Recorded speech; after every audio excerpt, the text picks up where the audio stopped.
तो करें start. Topic का नाम है consolidated balance sheet of holding company and it's subsidiary company. तो ये जो चैप्टर का नाम है ना, पहले इस नाम को समझो कि इसका मतलब क्या है। सबसे पहले अपन समझते हैं कि कंसोलिडेटेड बैलेंस शीट का मतलब क्या होता है, और उसके बाद अपन समझेंगे होल्डिंग कंपनी और सब्सिडरी कंपनी क्या होती है, उसका मतलब भी समझेंगे। क्या होता है, आपको क्वेश्चन में दो कंपनियों की बैलेंस शीट दी रहेगी। कितने कंपनियों की बैलेंस शीट दी रहेगी? दो कंपनियों की बैलेंस शीट दी रहेगी, कंपनी ए की और कंपनी बी की। आपको क्या करना है, दोनों कंपनियों की बैलेंस शीट को मिला देना है।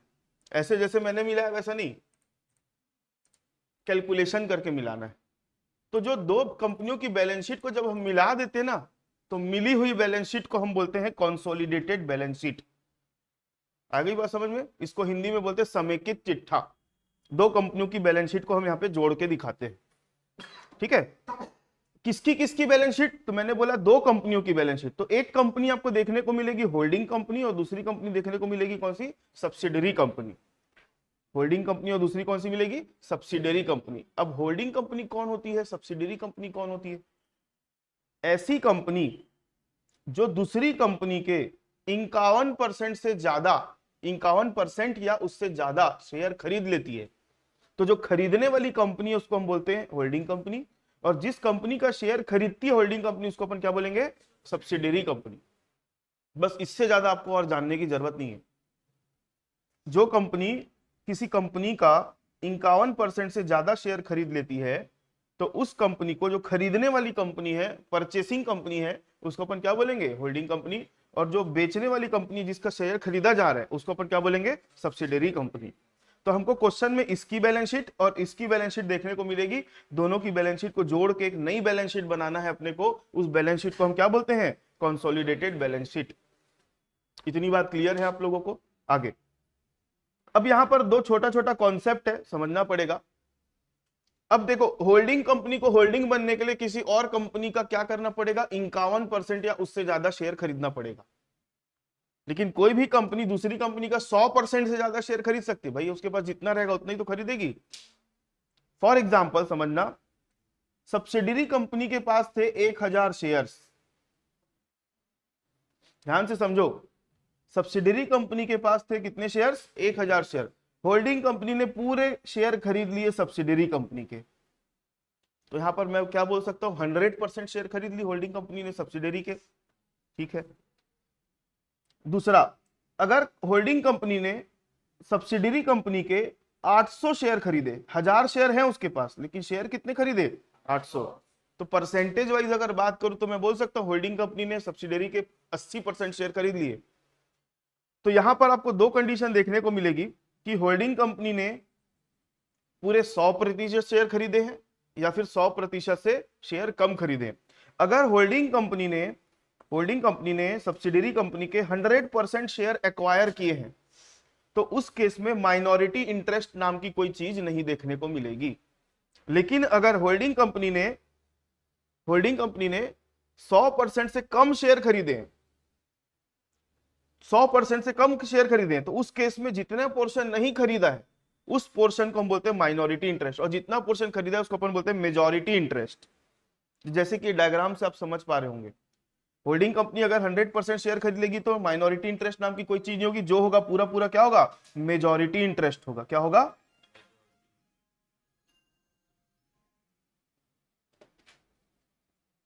पूरा पूरा मेजॉरिटी इंटरेस्ट ही होगा।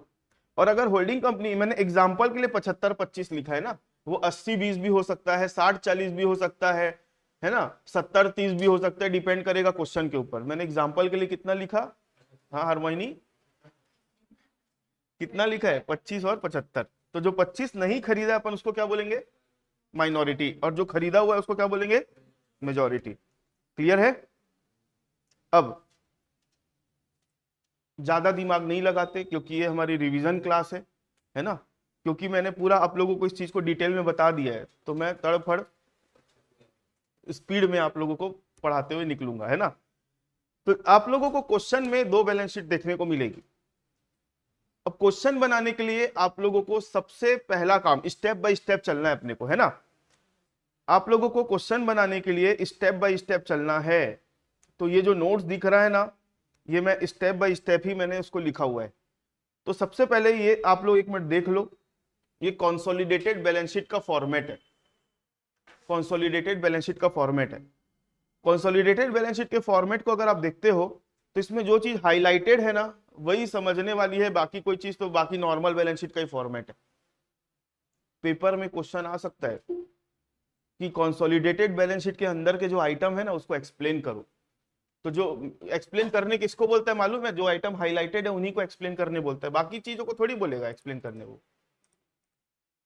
बाकी चीजें तो क्या है, नॉर्मल है। एक्सप्लेन करने किसको बोलेगा? जो हाईलाइटेड आइटम है उनको एक्सप्लेन करना है। क्लियर है? मेरी बात ध्यान से समझना। अगर आपको लगता है हम इस चैप्टर के क्वेश्चन को बना सकते हैं तो ही हाथ लगाना, नहीं तो चुपचाप इस चैप्टर की थ्योरी लिखकर आ जाना। थ्योरी के इंपॉर्टेंट क्वेश्चन मैंने दिए हैं आप लोगों को, कंपलसरी है, एक थ्योरी आएगा और एक प्रैक्टिकल आएगा। ठीक है? फालतू का रिस्क मत लेना, क्योंकि क्वेश्चन गलत तो 0 नंबर भी मिल सकता है। और थ्योरी आप लिखोगे मिनिमम 5 से 6 नंबर तो देगा ही, अगर आपने थोड़ा रिलेटेड लिखा है तो। एवरेज बेसिस पे अगर आप 6-6 नंबर भी पाते हो 5 क्वेश्चन में तो 30 नंबर आ जाता है थ्योरी के बेस पर अगर जाते हो तो। मैं बोल नहीं रहा हूँ थ्योरी भाई, जिस बच्चे ने साल भर पढ़ाई नहीं करी, कुछ नहीं किया है और पास भी होना है, तो कम से कम क्या कर लेना, थ्योरी पढ़ के चले जाना। और थ्योरी ऐसी लिखना कि कम से कम 5-6 नंबर मिल जाए। एवरेज 5 नंबर भी मिलेगा ना तो 25-25 5-5 करके 25 नंबर मिल जाएगा आप लोगों को। क्लियर है? अच्छा, कुछ बच्चे पूछते हैं फिर वही सवाल रिपीटेडली मेरे से पूछ रहे कि सर कितना पेज लिखे। तो भाई एक आंसर लिखने के लिए आपको कितना समय मिला हुआ है? 35 मिनट मिला हुआ है। अब आप अपनी कैपेसिटी पहचानो, 35 मिनट में हम कितना लिख सकते हैं उतना आपको लिखना है ना। मिनिमम 2 पन्ना तो लिखना ही पड़ेगा। 2 पन्ना मतलब आगे पीछे करके कितना पेज? 4 पेज, इतना मिनिमम। और आंसर जो भी लिखोगे भले नंबर ऑफ पेजेस कम रखना, अपना आंसर को कंप्लीट लिखना। कंप्लीट बोलने का मतलब जो जो पूछा है हर चीज का आंसर आपको देना पड़ेगा। क्लियर है? तो कंसोलिडेटेड बैलेंस शीट का फॉर्मेट ये है। तो इसमें अभी इसके बारे में डिस्कस नहीं कर रहा हूं, सीधा मैं क्वेश्चन बनाऊंगा तब अपन समझ जाएंगे। बस ये याद रखना, जैसे अभी थोड़ी देर पहले मैंने बताया कि जब होल्डिंग कंपनी 100% खरीद लेती है सब्सिडरी के शेयर, तो माइनॉरिटी इंटरेस्ट नाम की कोई चीज नहीं आएगी। लेकिन अगर नहीं खरीदेगी तो कुछ पोर्शन माइनॉरिटी इंटरेस्ट रहेगा। तो माइनॉरिटी इंटरेस्ट की कैलकुलेशन करनी पड़ती है और उसको कहां दिखाते हैं? शेयर होल्डर फंड में रिजर्व एंड सरप्लस के बाद दिखाते हैं। आ गई बात समझ में? कहां दिखाएंगे उसको? शेयर होल्डर फंड में रिजर्व एंड सरप्लस के बाद। अच्छा, उसके बाद अपने को है ना कॉस्ट ऑफ कंट्रोल कैलकुलेट करना पड़ेगा। क्या कैलकुलेट करना पड़ेगा? Cost of control. Cost of control calculate करते हैं ना तो उसका आंसर कभी कभी प्लस में आ जाता है और कभी कभी माइनस में आ जाता है। जैसे कि मैं आपको उसका फॉर्मेट दिखा देता हूं, ये दिख रहा है। अभी मैं स्टेप वाइज आऊंगा, पहले आप लोग इसको देखो। कॉस्ट ऑफ कंट्रोल का कभी कभी आंसर किस में आता है? प्लस में, और कभी कभी क्या आता है? माइनस में। मतलब फॉर्मेट एक ही है। अगर इसका आंसर प्लस में आ गया तो हम उसको क्या मानते हैं? गुडविल। अगर इसका आंसर माइनस में आ गया तो अपन उसको क्या मानेंगे? Capital reserve. गुडविल अगर आएगा तो उसको कहां दिखाओगे, और कैपिटल रिजर्व अगर आ गया तो उसको कहां दिखाओगे? उसके लिए मैं बैलेंस शीट, गुडविल अगर आता है तो उसको इनटेंजिबल एसेट में दिखाएंगे, यहाँ पे एसेट साइड में। और कैपिटल रिजर्व आ गया तो उसको रिजर्व एंड सरप्लस में यहां पर दिखाएंगे। तो मैं क्योंकि बैलेंस शीट में हूं करके मैं आप लोगों से इस तरीके की बात कर रहा हूं। तो पहले अपने को क्या करना है? माइनॉरिटी इंटरेस्ट कैलकुलेट करना है। अगर होगा तो ही कैलकुलेट करोगे वैष्णवी, अगर नहीं होगा तो कैलकुलेट करने की जरूरत नहीं है। अगर होगा कैलकुलेट करोगे तो उसको कहां दिखाओगे? शेयर होल्डर फंड में रिजर्व सरप्लस के बाद, रिजर्व सरप्लस के अंदर नहीं, बाद, है ना। क्योंकि ये जो दो होता है ना, ये दो ए और बी जो लिखा हुआ है ये मेजॉरिटी इंटरेस्ट को शो करता है, और ये जो माइनॉरिटी इंटरेस्ट जो शो कर रहे हैं ना ये माइनॉरिटी को शो करता है। मतलब टोटल मेजॉरिटी माइनॉरिटी मिला के टोटल शेयर होल्डर फंड कितना है वो दिखाया जाता है ना। उसके बाद कॉस्ट ऑफ कंट्रोल जब कैलकुलेट करोगे तो प्लस में आएगा आंसर तो क्या आता है? गुडविल, और माइनस में आता है तो क्या आएगा? Capital reserve. तो प्लस वाले को अपन गुडविल मानते हैं तो उसको कहां दिखाओगे? इंटेंजिबल एसेट में, property plant equipment intangible asset वाले हेडिंग में। और कैपिटल रिजर्व अगर आ गया तो उसको कहां दिखाओगे? शेयर होल्डर फंड में रिजर्व सरप्लस के अंदर। इतनी बातें क्लियर है? अब क्वेश्चन बनाओगे तो स्टेप बाय स्टेप आप लोगों को चलना पड़ेगा। सबसे पहला काम करना है check if there is minority interest और नॉट। आपको सबसे पहले चेक करना है, यही काम क्वेश्चन पढ़ने के सबसे पहला काम आपको क्या करना है, चेक करना है कि माइनॉरिटी इंटरेस्ट है कि नहीं है। क्योंकि अगर होगी तो आप स्टेप नंबर 2 में जाओगे, और नहीं होगी तो सीधा स्टेप नंबर 3 में स्किप करके, स्टेप नंबर 2 को स्किप करके 3 में आ जाओगे।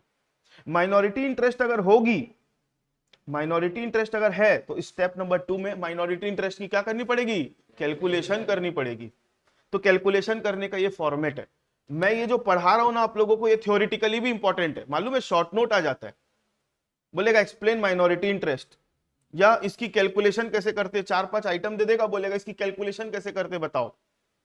अभी हमारे एमकॉम के पेपर में आया था ये चीज। तो आप भले थ्योरी पढ़ के भी जाओगे ना तो भी ये इंपॉर्टेंट है आपके लिए, भले कैलकुलेशन नहीं करने पड़ेगा तो क्या हो गया, लेकिन ये फॉर्मेट इंपॉर्टेंट है। If there is minority interest then calculate minority interest by using following formula. Calculation of minority interest, share capital of subsidiary company, ध्यान से समझना, एक एक शब्द इंपॉर्टेंट है। Share capital of subsidiary company into percentage of minority interest. Share capital of subsidiary company into percentage of क्या करना है, माइनॉरिटी इंटरेस्ट। आपको क्वेश्चन में दो कंपनियों का शेयर कैपिटल दिया रहेगा, एक दिया रहेगा किसका, होल्डिंग का, और एक दिया रहेगा किसका, सब्सिडरी का। तो अपने को माइनॉरिटी इंटरेस्ट लेते समय किसका लेना है, सब्सिडरी का लेना है, और मल्टीप्लाई किससे करना है, माइनॉरिटी के परसेंटेज से। तो ये कर लिए। Add reserve and surplus of subsidiary company, subsidiary company का reserve surplus into percentage of minority. बस ये दोनों को प्लस कर दो, आपको जो अमाउंट मिलेगी उसको अपन क्या बोलेंगे, माइनॉरिटी। और माइनॉरिटी इंटरेस्ट की कैलकुलेशन कर दिए तो इसको कहां शो करोगे, यहां पर ये अमाउंट लिख देना, ठीक है। माइनॉरिटी इंटरेस्ट की अमाउंट को यहां पर लिख देना आप लोग। समझ में आई मेरी बात। तो स्टेप नंबर 1 और 2 में किसी को कोई डाउट? अच्छा, 1 में किसी किसी को, बच्चे को, एक बच्ची का कल मैसेज आया था कि माइनॉरिटी इंटरेस्ट कैसे कैलकुलेट करते हैं, वो मेरे को थोड़ा सा डाउट हो रहा है। मैंने अभी बताया कि भाई आपको क्वेश्चन में होल्डिंग कंपनी और सब्सिडरी कंपनी की बैलेंस शीट दी रहेगी। क्वेश्चन में लिखा है कि सब्सिडरी कंपनी के पास 1000 शेयर है और होल्डिंग कंपनी ने सब्सिडरी के 1000 शेयर खरीद लेके रखे हैं। तो यहां पर परसेंटेज ऑफ माइनॉरिटी निकालेंगे तो कैसे निकालेंगे, 1000 डिवाइड बाय 1000 इंटू 100, कितना आ रहा है, 100% आया, मतलब यहां पे कोई माइनॉरिटी इंटरेस्ट नहीं है। लेकिन अगर होल्डिंग कंपनी ने सब्सिडरी कंपनी के 800 शेयर खरीदे, सब्सिडरी कंपनी के पास कितने शेयर थे, 1000, होल्डिंग ने कितने खरीदे, 800, तो इसका परसेंटेज कैसे निकालेंगे, 800 divide by 100, 800 divide by 1000 into 100, कितना आएगा, 80%। तो 80% जो है वो मेजॉरिटी है, तो जो 20% है जो नहीं खरीदा है उसको अपन क्या बोलेंगे, माइनॉरिटी। जो पोर्शन नहीं खरीदती कंपनी होल्डिंग उसको अपन क्या बोलते हैं, माइनॉरिटी बोलते हैं। तो ये सबसे पहले चेक करना है भाई, स्टेप नंबर 1 में। चेक करने के बाद फिर अगर माइनॉरिटी इंटरेस्ट आ रहा है तभी आप स्टेप नंबर 2 में जाना, नहीं तो सीधा स्किप करके कहां चले जाना, स्टेप नंबर 3। और स्टेप नंबर 3 तो भाई कंपलसरी स्टेप है, ये हर क्वेश्चन में करना है आपको। स्टेप नंबर 3 हर क्वेश्चन में करना है। क्या लिखा है ऊपर हेडिंग में, कैलकुलेट कॉस्ट ऑफ कंट्रोल।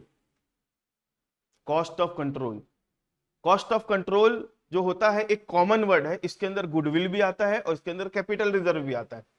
तो कॉस्ट ऑफ कंट्रोल के अंदर गुडविल भी आता है और कैपिटल रिजर्व भी आता है। तो हम इस फॉर्मूले को लगा के, अभी क्या है फॉर्मूला समझाऊंगा, हम इस फॉर्मूले को लगा के एक कैलकुलेशन करेंगे। कैलकुलेशन करने के बाद फाइनल जो आंसर आएगा वो प्लस में भी आ सकता है और माइनस में। प्लस में अगर आता है तो अपन इसको क्या मानेंगे, गुडविल, और माइनस में अगर आता है तो क्या मानेंगे, कैपिटल रिजर्व मानेंगे।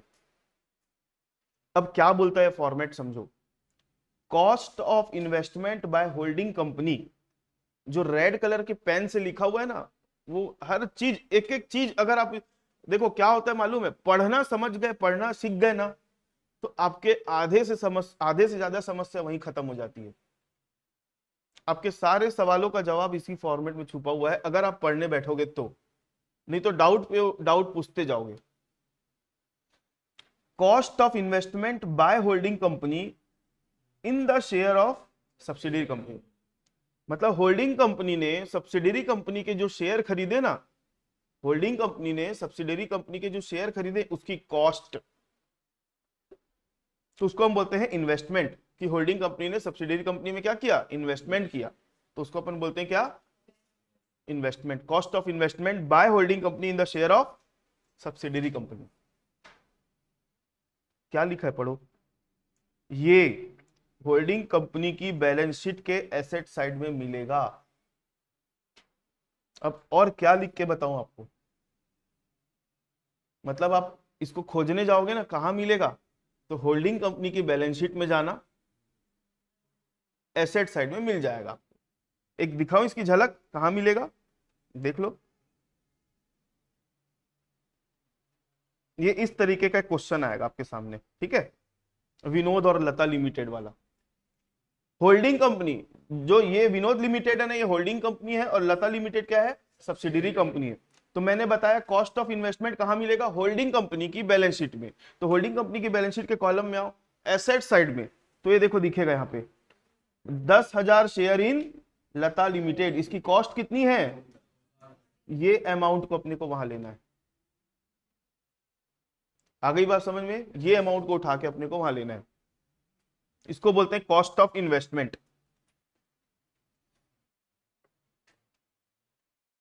ये समझ में आया क्या है, less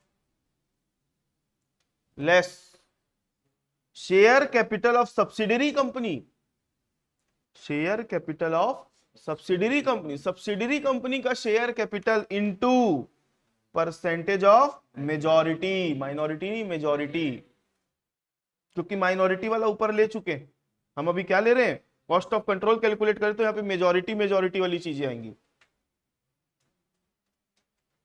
share capital of subsidiary company into percentage of majority, ये मतलब क्या, इसके नीचे लिखा है ना, ये सब्सिडरी कंपनी के बैलेंस शीट के लायबिलिटी साइड में मिलेगा। कहां मिलेगा देख लो भाई, सब्सिडरी कंपनी, यहाँ पे लता लिमिटेड क्या सब्सिडरी कंपनी है, इसकी बैलेंस शीट के लायबिलिटी साइड में ये share capital of subsidiary company. आ गई बात समझ में। उसके बाद pre acquisition reserve and surplus, अभी है ना, प्री एक्विजिशन वर्ड को इग्नोर करो थोड़ी देर के लिए, प्री एक्विजिशन रिजर्व को क्या करो, मतलब प्री एक्विजिशन वर्ड को भी इग्नोर करो। क्या लिखा है इसको छोड़ के पढ़ना ना, reserve and surplus of subsidiary company, reserve and surplus of subsidiary company into percentage of majority, ये सब्सिडरी कंपनी के बैलेंस शीट के लायबिलिटी साइड में मिलेगा, चेक कर लो।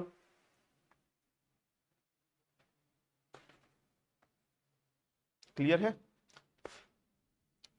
Reserve and surplus of subsidiary company, तो लता लिमिटेड का दिख रहा है reserve and surplus, reserve and surplus heading होती है, इसके अंदर आपको दो चीज देखने को मिलेगी, एक रिजर्व मिलेगा, दूसरा क्या दिख रहा है, स्टेटमेंट ऑफ प्रॉफिट लॉस, इसको क्या नाम से जानते हैं, सरप्लस, तो रिजर्व एंड सरप्लस इसलिए बोलते हैं इसको, ठीक है।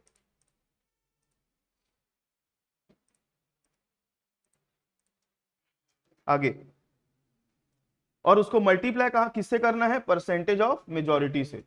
ये तो अपन अब क्या करेंगे, तीन चीज ले लिए, सबसे पहले क्या किए, कॉस्ट ऑफ इन्वेस्टमेंट लिए, कहां मिलेगा, होल्डिंग कंपनी की बैलेंस शीट के एसेट साइड में।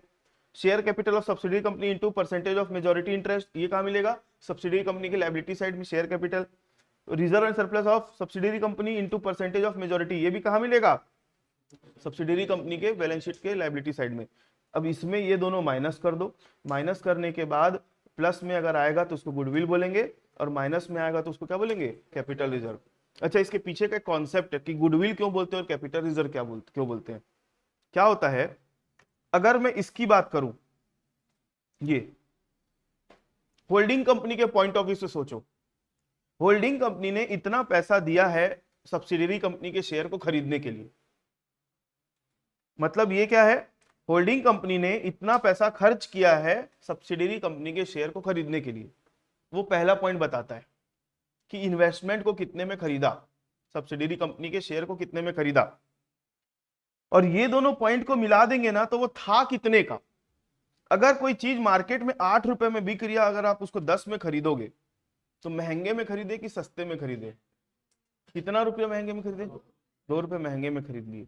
अगर कोई चीज मार्केट में 10 में मिल रही है और आप उसको 8 में खरीद रहे हो तो महंगे में खरीदे कि सस्ते में खरीदे? सस्ते में। तो ये उसकी कॉस्ट है कि आपको होल्डिंग कंपनी को वो चीज कितने में पड़ी, और ये दोनों को जोड़ दोगे तो वो थी कितने की।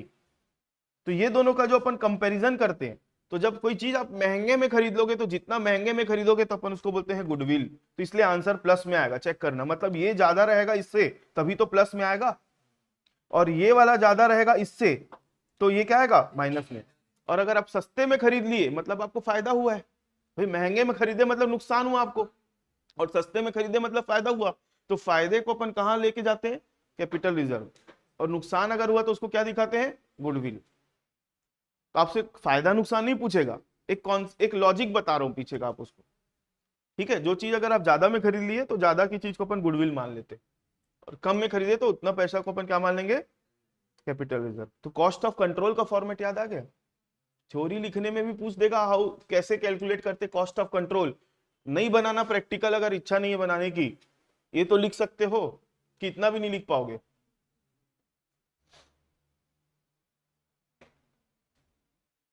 जब हम होल्डिंग कंपनी की बैलेंस शीट और सब्सिडियरी कंपनी की बैलेंस शीट को मिला करके कंसोलिडेटेड बैलेंस शीट बनाएंगे ना, जब होल्डिंग कंपनी की बैलेंस शीट और सब्सिडियरी कंपनी की बैलेंस शीट को मिला करके क्या बनाएंगे? कंसोलिडेटेड बैलेंस शीट बनाएंगे।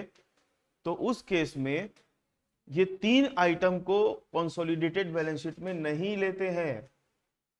पढ़ो ना, हेडिंग क्या लिखा है? Items not to be shown और added in consolidated balance sheet. पहला क्या लिखा है? Share capital of subsidiary company. Share capital of subsidiary company नहीं लेते। तो सिर्फ कंसोलिडेटेड बैलेंस शीट में क्या लोगे आप? Share capital of holding company को लोगे। Next, investment of holding company in the share of subsidiary company, ये भी नहीं लेना है। Investment of holding company in the share of subsidiary company, इसको भी नहीं लेना है। और क्या नहीं लेना है? Pre acquisition reserve. Pre acquisition reserve, अभी यहां पर थोड़ी देर पहले मैंने बोला था प्री एक्विजिशन वर्ड को थोड़ा सा इग्नोर करो। ठीक है, अब समय आ गया कि मेरे को प्री एक्विजिशन रिजर्व क्या होता है उसको समझाने का। देखो, सब्सिडियरी कंपनी की जो रिजर्व और सरप्लस होते हैं ना, सब्सिडियरी कंपनी के जो रिजर्व और सरप्लस होते हैं, उस रिजर्व और सरप्लस के दो दो हिस्से होते हैं। एक हिस्सा कहलाता है प्री एक्विजिशन और दूसरा कहलाता है पोस्ट एक्विजिशन। अब प्री और पोस्ट क्या होता है समझना। मान लो क्वेश्चन में बैलेंस शीट की डेट दी हुई है 31/3/2024।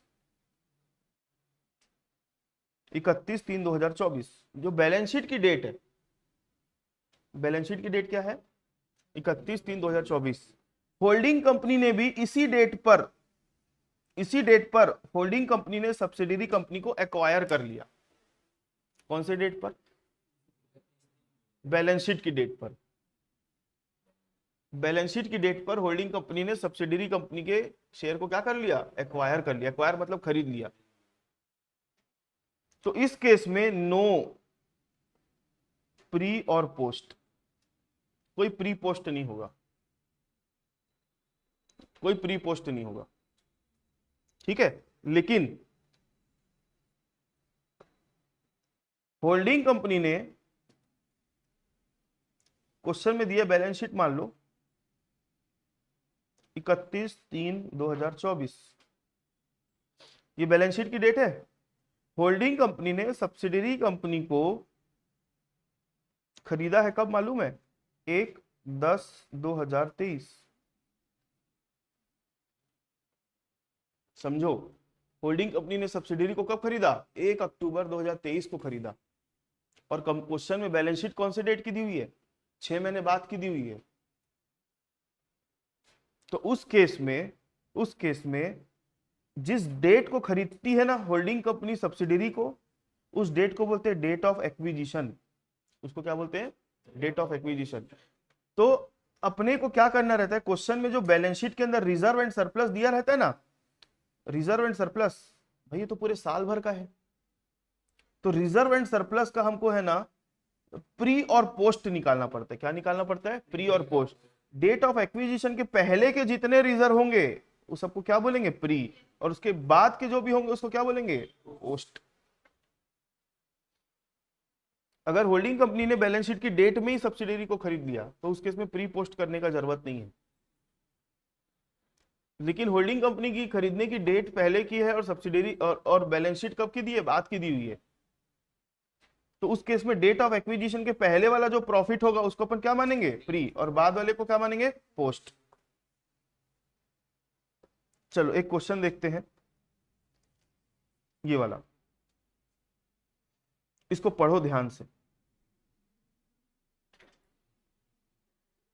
इंपॉर्टेंट क्वेश्चन है, पेपर में आने लायक। पढ़ो, अभी बनाएंगे।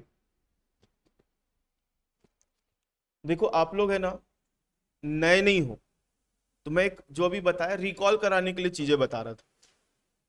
आता है आप लोगों को, और मेरे को तो ये बोलना है कि अगर किसी को आता है बनाने तो मेरे से भी आगे बढ़ सकता है बनाते बनाते। चेक करो ना अपना नॉलेज। वैष्णवी बनाओ, जिसको आता है वो बनाओ। मैं 5 मिनट का टाइम दे रहा हूं आप लोगों को, बनाओ। गलत भी बनाओगे ना उसमें भी फायदा है आपका।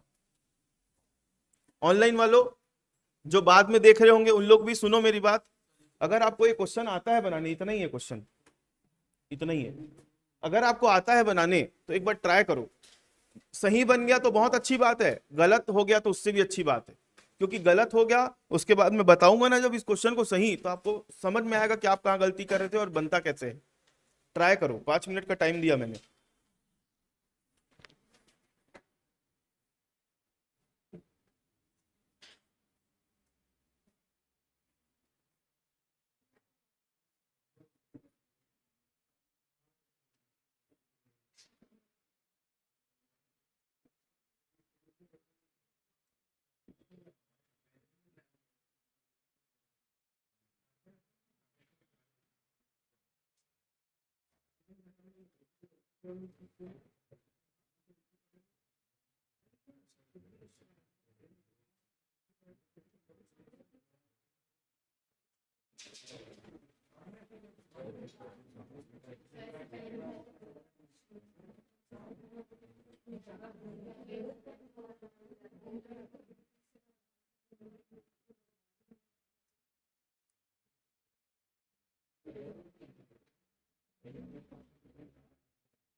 एग्जाम के बाद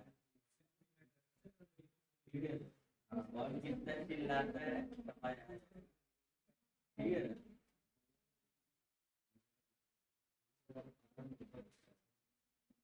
है, वो आदि मीटिंग करनी है।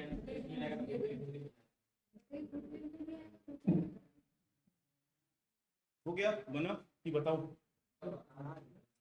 बता रहा हूं, इधर देखो, सब देखो इधर। सबसे पहला काम है, क्वेश्चन पढ़ते हैं। Following are the balance sheet of Vinod limited and Lata limited. Following are the balance sheet of Vinod limited and Lata limited.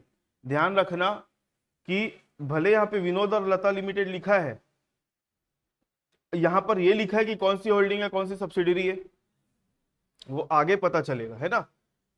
Question में अल्टी पल्टी भी कर सकता है कि पहले वाले को, मतलब मेरा बोलने का मतलब ध्यान से पढ़ना चीजों को कि कौन सी कंपनी होल्डिंग है, कौन सी सब्सिडरी है। इक्विटी एंड लायबिलिटी के अंदर share holder fund, share holder fund के अंदर शेयर कैपिटल के अंदर equity share of ₹1 fully paid कितना है, 25,000 और 10,000। रिजर्व एंड सरप्लस की हेडिंग है, इसके अंदर रिजर्व कितने का है, 10 और 2। Statement of profit loss surplus कितना है, 6,000 और 2,000। करंट लायबिलिटी है, करंट लायबिलिटी के अंदर ट्रेड पेबल है कितना, 5,000 और 1,500। इस तरीके से बैलेंस शीट का टोटल है लायबिलिटी साइड का। एसेट्स में non current asset land and building, land and building कितने की है, 15,000 और 8,000। 10,000 शेयर इन लता लिमिटेड, ये किसके साइड में दिख रही है अमाउंट, होल्डिंग। मतलब होल्डिंग कंपनी ने लता लिमिटेड के 10,000 शेयर को कितने में खरीदा है, 14,000 में। अब 2 मिनट के लिए चलो पहले कंप्लीट कर लेते पढ़ना। फिर करंट एसेट दिया है, ट्रेड रिसीवेबल इतना इतना और इन्वेंट्री इतना इतना। Share were acquired to Vinod limited on 30 सितंबर 2020। बैलेंस शीट की डेट क्या है, 31 मार्च 2021।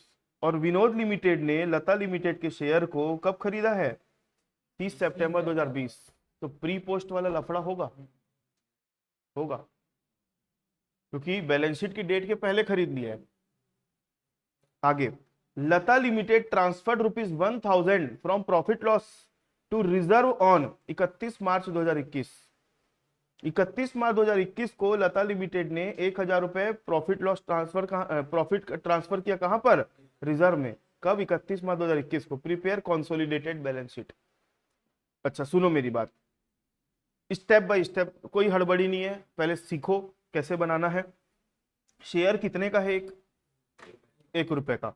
लता लिमिटेड के शेयर कितने रुपए के हैं, 10,000। तो नंबर ऑफ शेयर कितना होगा, 10,000 डिवाइड बाय 1, तो कितना आएगा, 10,000। मतलब लता लिमिटेड के पास टोटल शेयर कितने हैं, 10,000 शेयर है। और विनोद लिमिटेड ने लता लिमिटेड के शेयर को भी खरीदा कितना है, 10,000। तो मतलब 100% एक्विजिशन हुआ है। तो इस क्वेश्चन में माइनॉरिटी इंटरेस्ट नहीं है, नहीं आएगा।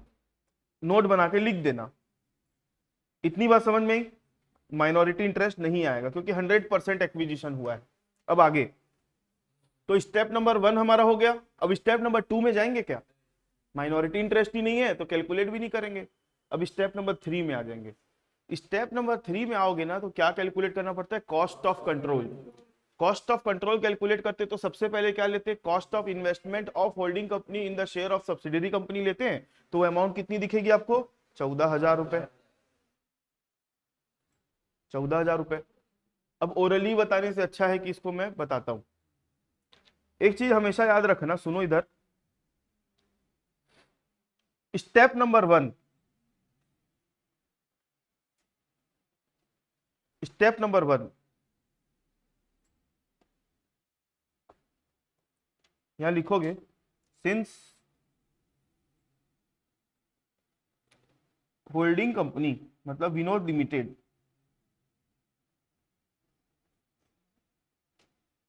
मतलब holding company acquired 100% shares in Lata limited subsidiary company, therefore there will be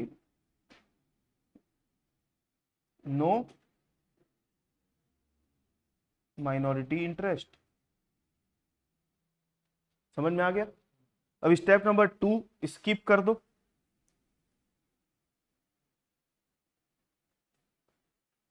लिखना मत पेपर में स्किप करके जो तो आप लोगों को समझाने के, आप लोगों को क्या करना है, सिर्फ ये नोट लिखना है, फिर सीधा स्टेप 2। अब जो 3 है ना वही 2 बन जाएगा।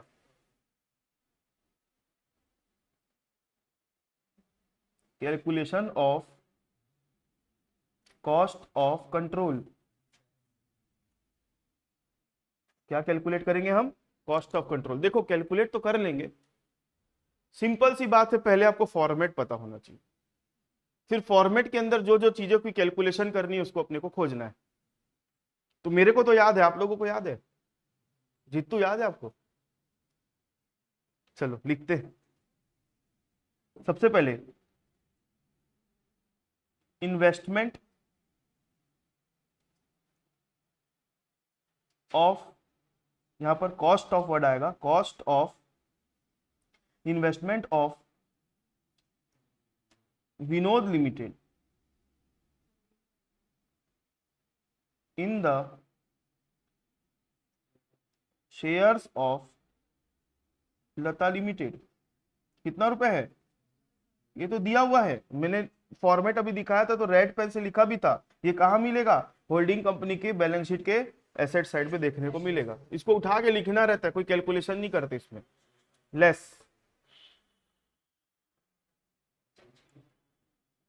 फेस वैल्यू, क्या लिखा था मैंने? अगर आपको याद नहीं आ रहा है तो इससे को रिलेट कर सकते हो आप लोग। Share capital of subsidiary company, face value word use नहीं किया था मैंने। Share capital of subsidiary company into percentage of majority.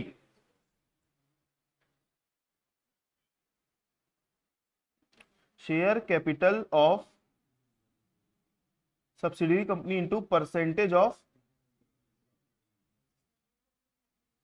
Majority, मतलब ये 100% एक्विजिशन हुआ है, तो ये अगर 100% हुआ है तो ये लिखने की जरूरत भी नहीं है, सीधा शेयर कैपिटल उठा के लिख देना।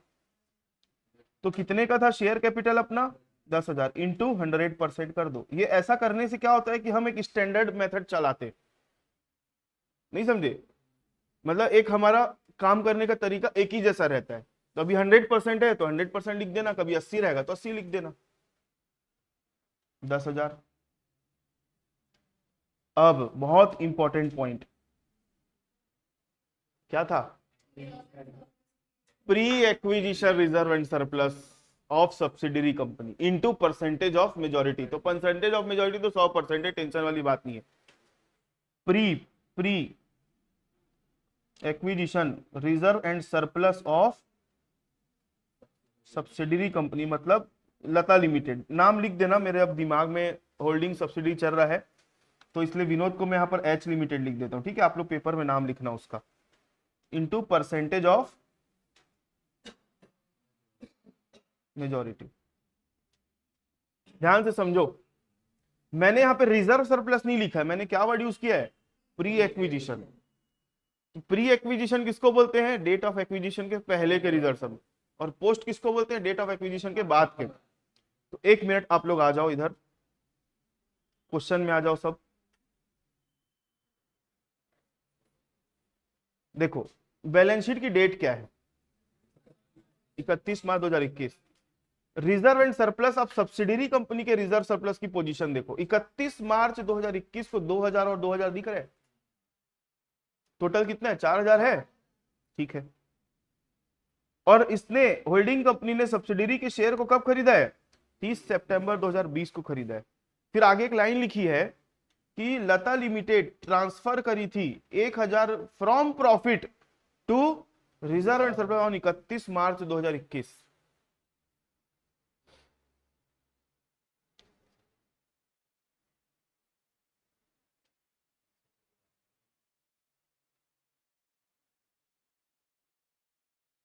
दो मिनट मेरी बात ध्यान से सुनो।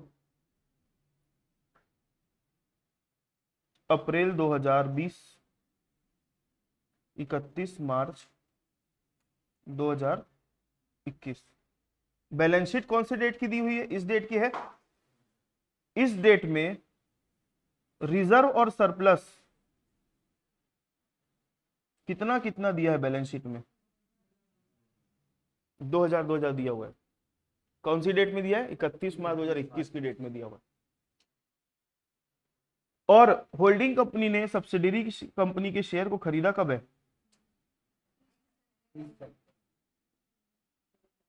तो जो डेट को खरीदा है अपन उसको क्या बोलते हैं? डेट ऑफ एक्विजिशन बोलते हैं।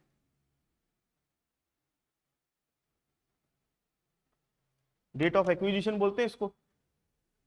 अब डेट ऑफ एक्विजिशन के बाद का जो प्रॉफिट होगा वो कैसा होगा? डेट ऑफ एक्विजिशन के बाद का प्रॉफिट होगा वो कैसा होगा? पोस्ट, और पहले का प्री। अच्छा, क्वेश्चन में एक बात लिखी हुई है कि लता लिमिटेड ने 1,000 रुपए का प्रॉफिट ट्रांसफर किया है, कहां पर? रिजर्व में। कब? एक मिनट, अब इसके ऊपर फोकस करो भाई आप लोग। 31 मार्च 2021 की डेट पे, मतलब 31 मार्च 2021 की डेट में प्रॉफिट कितना दिख रहा है आपको? प्रॉफिट मतलब रिजर्व कितना दिख रहा है? सरप्लस जो है ना, मतलब प्रॉफिट है ना, वो कितना दिख रहा है? 2,000 दिख रहा है। तो एक कायदे से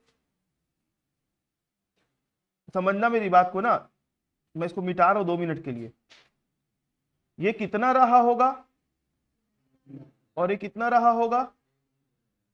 1,000 रहा होगा। तभी तो यहां से 1,000 निकाल के यहां डाले, तब वो कितना बन गया, और इसमें से 1,000 निकल गया तो कितना बचा? 2,000 बचा। नहीं समझे? हम अभी प्री पोस्ट निकाल रहे तो इस चीज का पोस्टमार्टम कर रहे हैं अपन। भाई कंपनी का रिजर्व अभी कितना दिख रहा है? 2,000 दिख रहा है, रिजर्व और प्रॉफिट।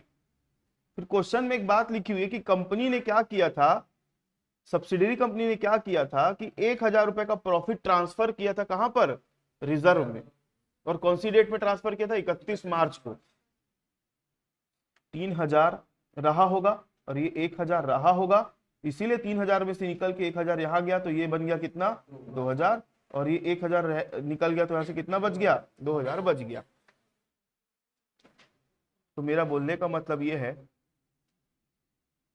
अगर मैं चीजों को रिवर्स कर दूं 2 मिनट के लिए, अगर मैं ऐसा लिख दूं, रिजर्व कितना था पहले का? 1,000 पहले का, और प्रॉफिट कितना है? तो रिजर्व पहले का था, ये बढ़ा कब? 31 मार्च की डेट में बढ़ा है। मतलब पहले से कितना था दोस्त? ये 1,000 था पहले से, पहले का 1,000 था रिजर्व। वो तो अब 2,000 कब हुआ? 31 मार्च की डेट पे हुआ। मैं अभी क्या कैलकुलेट कर रहा हूं? अल्टीमेटली हमारा ऑब्जेक्टिव क्या है? प्री और पोस्ट निकालना है। ये नहीं समझोगे तो प्री पोस्ट भी नहीं निकाल पाओगे। अब ये जो 3,000 का प्रॉफिट हुआ है, क्या एक दिन का प्रॉफिट है? कंपनी ने इसको साल भर में इवनली कमाया होगा। ये जो 3,000 का प्रॉफिट दिख रहा है ना, इसको साल भर में कमाया होगा। तो 3,000 का भी 2 टुकड़ा होगा। क्यों 2 टुकड़ा होगा? क्योंकि होल्डिंग कंपनी ने एक्वायर कब किया? 30 सितंबर। मतलब 1 अप्रैल से 30 सितंबर कितना महीना होता है? 6 महीना होता है। और ये कितना महीना होता है? 6 महीना होता है। तो 6 महीने के लिए अपन 3,000 को 2 टुकड़े में बांटेंगे तो कितना आएगा? 1,500। और ये कितना आएगा? 1,500।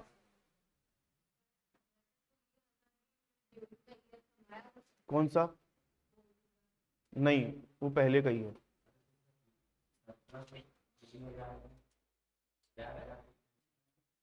अरे भाई, मैंने इसमें का 1,000 वापस प्रॉफिट में डाला समझने के लिए अपने।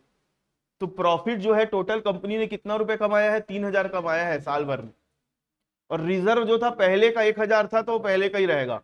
तो यहां पर अगर मैं बोलूं प्री कितना बन रहा है? प्री 1,000 प्लस 1,500 कितना आएगा? 2,500 रुपए प्री आ जाएगा, प्री। और बचा कितना इधर? 1,500 बचा। ये तो जीरो हो गया ना, तो ये आ गया कितना? 1,500।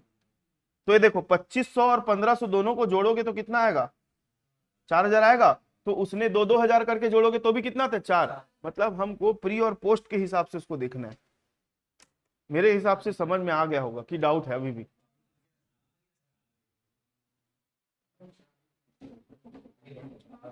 हाँ,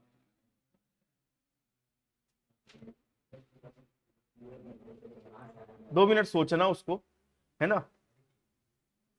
चलो पहले मैं क्वेश्चन कंप्लीट कर लेता हूं, उसके बाद मैं और दूसरे तरीके सोचता हूं समझाने के। ठीक है, चलो। तो हमने अभी कैलकुलेट कर लिया क्या? प्री और पोस्ट। तो प्री में कितना? ओ भैया, प्री प्री कितना था और पोस्ट कितना था? 2,500 1,500, ये मैंने निकाला ना अभी। 2500 1500, इसका वर्किंग नोट बनवाऊंगा मैं। तो अपन यहाँ पर क्या लेते हैं, प्री एक्विजिशन रिजर्व लेते हैं। क्या लेते हैं, प्री लेते हैं कि पोस्ट लेते हैं, प्री लेते हैं। प्री कितना है, प्री इंटू कितना परसेंट, 100% करके दिखाने की जरूरत नहीं है, बस मैं जानबूझ करके करता हूं ऐसा। अब करो माइनस, कितना आ रहा है, 1500 आया। प्लस में आया कि माइनस में, 1500 आया भाई, प्लस में आया है तो प्लस वाले को क्या मानते हैं। अच्छा, किसी भी क्वेश्चन में या तो गुडविल आएगा या तो कैपिटल रिजर्व आएगा, दोनों एक साथ नहीं आ सकता। तो इस क्वेश्चन में गुडविल आ गया ना, तो कैपिटल रिजर्व नहीं आएगा। तो हमारा जो कैलकुलेशन वाला काम था, क्वेश्चन बनाने के पहले आपको ये तामझाम करना पड़ेगा, फिर क्वेश्चन बनेगा। अब हमारा अगला स्टेप क्या है, हम अब बनाने बजाएंगे क्या, कंसोलिडेटेड बैलेंस शीट। सिंपल सा फंडा है कंसोलिडेटेड बैलेंस शीट बनाने का, बनाए। अगर आपको लग रहा है कि सर हमारा दिमाग नहीं चल रहा है, कंसोलिडेटेड बैलेंस शीट कैसे बनाए,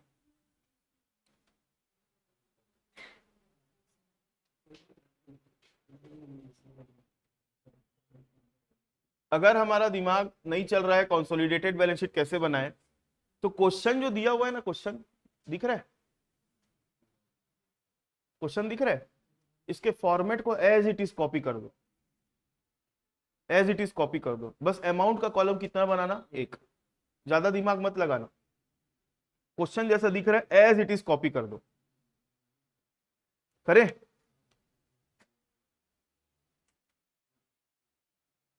अगर फॉर्मेट याद नहीं है बैलेंस शीट का, तब की बात बता रहा हूं ना।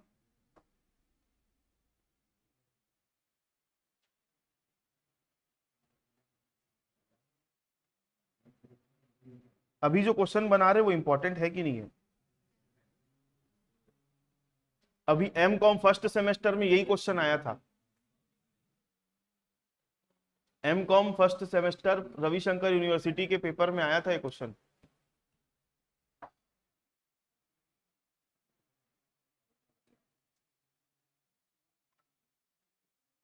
कंसोलिडेटेड बैलेंस शीट, सबसे पहले क्या लेंगे,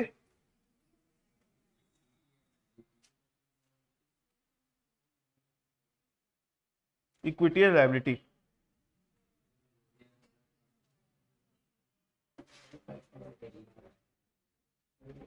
शेयर होल्डर्स फंड, इसके अंदर पहले क्या लेंगे, शेयर कैपिटल। शेयर कैपिटल किसका लेते हैं, सिर्फ और सिर्फ होल्डिंग कंपनी का लेते हैं। कितना, 25,000 लेंगे। दूसरा नंबर,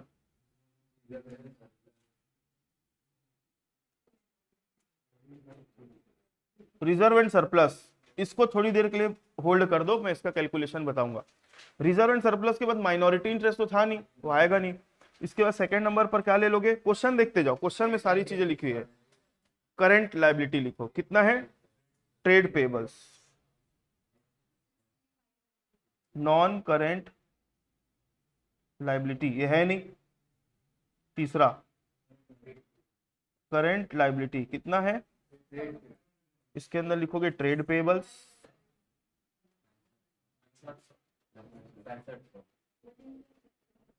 होल्डिंग प्लस सब्सिडरी का। अच्छा, आप लोग पेपर में क्या ऐसे ही करके दिखाओगे, ट्रेड पेबल का नीचे नोट बनाओगे, रिजर्व का भी क्या बनाओगे, नीचे नोट, और वहां लिखोगे होल्डिंग का इतना है, सब्सिडरी का इतना, दोनों को जोड़ के फिर उसके अमाउंट को यहां लिखोगे। ठीक है, तो बताओ ट्रेड पेबल कितना था भाई दोनों का, 5 और 15, 6500, 6500, 6500। अब इसका टोटल मार देंगे क्योंकि इस साइड में और आने लायक कोई दूसरा आइटम है नहीं। अब आ जाओ आप लोग सेकंड नंबर पर, एसेट्स। एसेट्स, एसेट्स में अगर आते हो आप लोग, तो एसेट्स में अपने पास क्या है, लैंड एंड बिल्डिंग है 15,000 और 8,000, तो 8 और 15 कितना होगा, 23। एसेट्स में सबसे पहले क्या लिखेंगे अपन,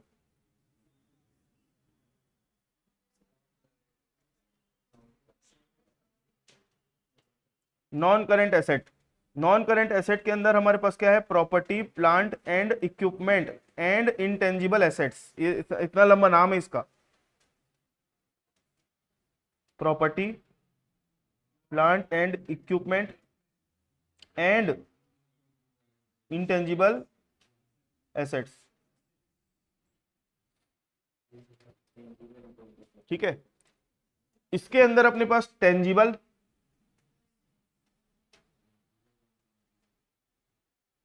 टेंजिबल और बी में क्या आएगा, तो टेंजिबल में अपने पास क्या था, लैंड एंड बिल्डिंग था, दोनों का जोड़ के लिख दो, दोनों का जोड़ के लिख दो, कितना है बोलो, 15 और 8 23,000। इसको भी नोट्स में दिखाना। इंटेंजिबल में क्या आएगा मालूम, अभी गुडविल कैलकुलेट किए थे,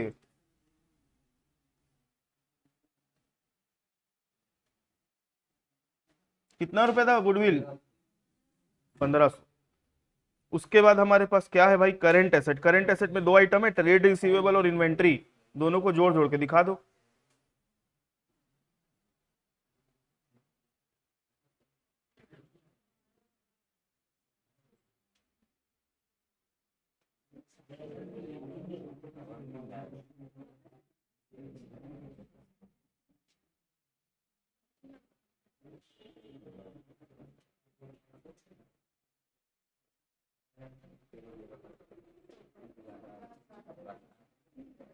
ट्रेड रिसीवेबल और इन्वेंट्री, ट्रेड रिसीवेबल दोनों का जोड़ के लिखेंगे, कितना आएगा, जो भी चीजें मैं अंदर में H+S लिख रहा हूं उसका नोट बनेगा ना, 17,000 और कितना,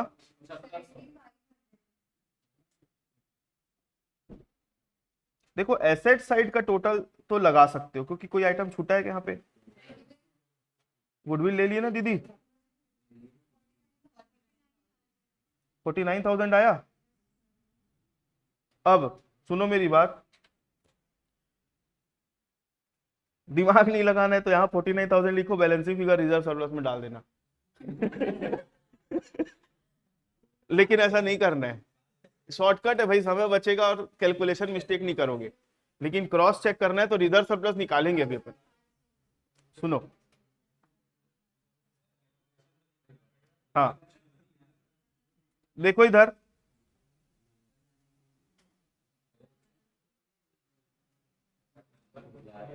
रिजर्व एंड सरप्लस, इसकी अमाउंट कैसे आएगी, इधर इधर बात नहीं, रिजर्व एंड सरप्लस की अमाउंट कैसे आएगी, तो इसके लिए ना मैं दो कॉलम बना रहा हूं, होल्डिंग का और सब्सिडरी का, और इधर टोटल, होल्डिंग का, सब्सिडरी का और टोटल। देखो इधर, होल्डिंग का पहले रिजर्व सरप्लस कितना था, 10,000 और 6,000 था, एज इट इज लिख लो। रिजर्व, रिजर्व कितना था, 10, और सरप्लस कितना था,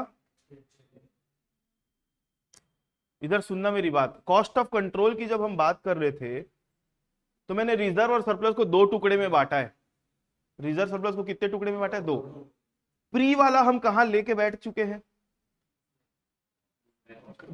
मतलब दो टुकड़े में तोड़ा है ना मैंने, तो प्री वाले को हम कहां ले चुके हैं, कॉस्ट ऑफ कंट्रोल में ले डाले हम, तो अब बचा कौन सा वाला, पोस्ट वाला बचा है। तो मैंने प्री पोस्ट डायग्राम में करके बताया था, पोस्ट वाला कितना है, 1500। अगर 1500 में भी देखोगे ना, तो 1500 में भी देखोगे तो वो जो 3,000 है ना उसी का आधा है 1500, और 3,000 किसका पोर्शन था, सरप्लस का, रिजर्व नहीं था, सरप्लस था। तो यहां पर आप कुछ मत करो, इसको डैश कर दो और इसका कितना लिख लो, तो इसका आएगा 10,000 और इसका कितना आएगा, क्योंकि वो तो पूरा प्री था ना, रिजर्व पूरा पूरा प्री था, तो लिखते, तो ये कितना आएगा 17,000। अब ये 17,500 के रिजर्व सरप्लस को यहां दिखा दो, टोटल मारोगे कितना आएगा, 49,000 आएगा। नहीं समझ में आया तो बैलेंसिंग फिगर निकाल के आ जाना। हाँ, अब क्या होता है, अलग अलग बार क्लास लो तो अलग अलग आत्माएं आ जाती है मेरे शरीर में, तो उस समय पढ़ा रहा था तो नहीं मालूम कौन सी आत्मा थी, तो डब्बा बना के बताया था, अब मेरे को ऐसा ठीक लग रहा है तो ऐसा बता दिया मैं।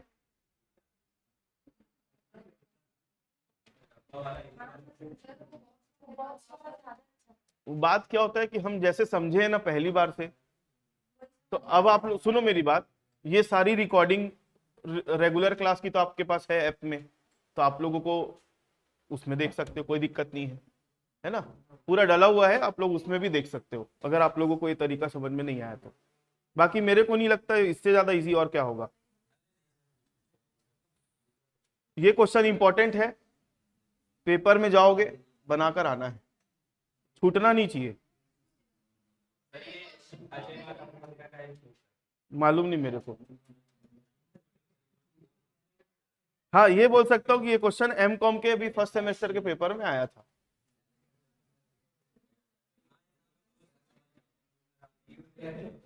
चलो, नहीं ऐसा नहीं है, ऐसा नहीं है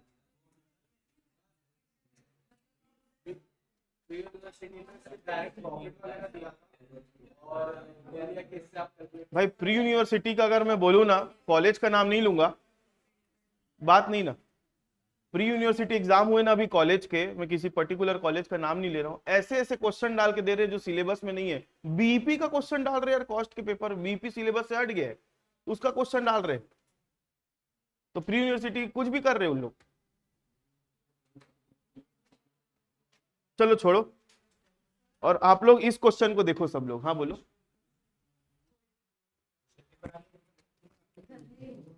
इस क्वेश्चन को पढ़ो सब लोग।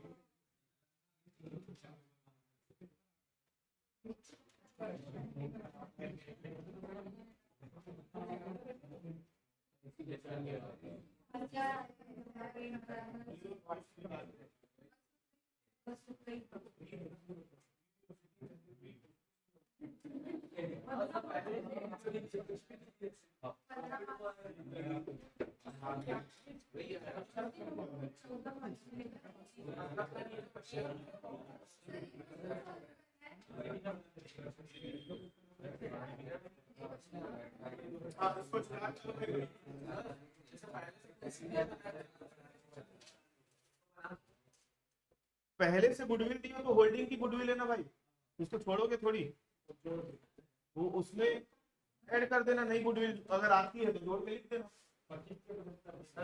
हाँ अच्छा मेरी बात सुनो सब, इधर इधर इधर इधर मेरी बात सुनो।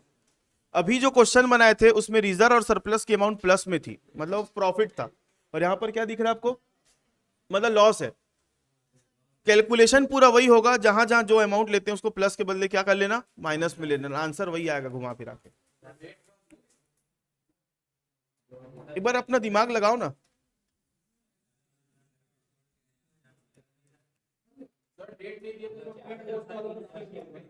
क्वेश्चन में अगर डेट नहीं दिया है तो ट्राई करो, बनाओ बनाओ।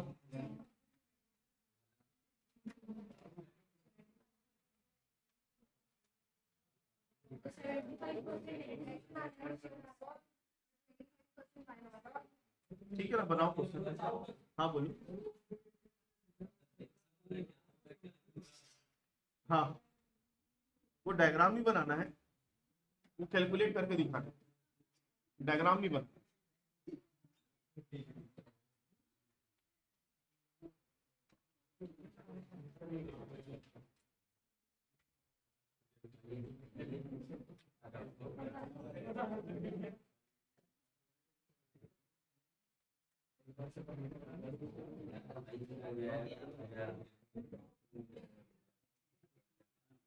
तो आप लोग बनाओ कि मैं बताऊं, ट्राई करो। 5 मिनट दिया मैं आप लोगों को, तब तक चाय पी के आ जाऊंगा।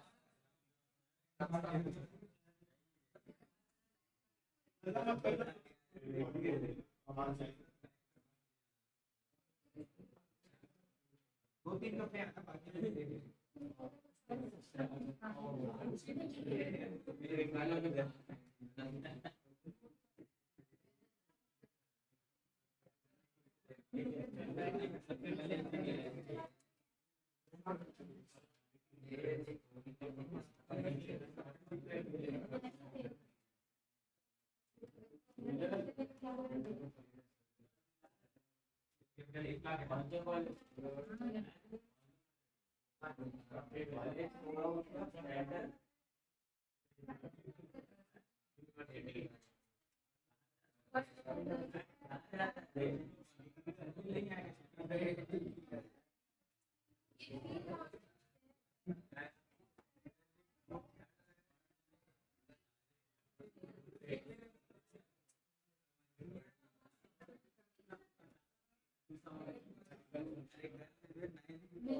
चलो स्टार्ट करें बस।